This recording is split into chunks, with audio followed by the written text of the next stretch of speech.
Okay, let me just go over briefly on this non-real-time RIC architecture. So this is the non-real-time RIC architecture. It has an A1 termination. The A1 interface is connected to the near real-time RIC. And then the O1 termination connects also to near real-time RIC and E2 nodes. You can also see O2 is connected to the cloud. The SMO is connected to the cloud and the other nodes.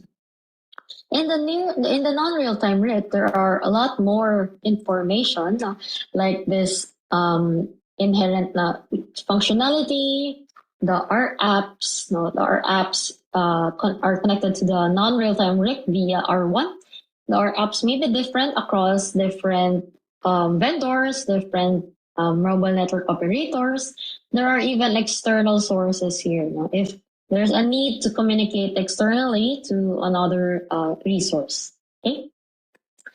Now let's proceed to the more specific architecture of the near real-time RIC architecture. This is the overview of the near real-time RIC internal architecture. Remember that the RICs are connected via the A1 interface, and the SMO also connects to the near real-time RIC via O1 interface. There are now near real-time RIC APIs here for X apps.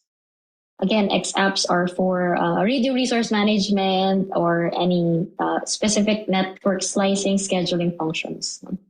Like conflict management, the subscription management services, security, radio network information base. E2, of course, is the interface from the near real-time RIC to the E2 nodes, specifically to the CU and DU. Okay, so here are some examples of the centralized near real-time RIC. So this is a near real-time RIC serving only 5G because as you can see, it's only the CU and the DU. And then also it can serve both 5G and 4G.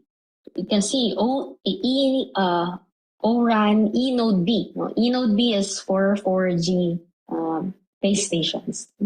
So it's possible also to serve both 4G and 5G. Or even just serve 4G. So it's just connected to the eNode B.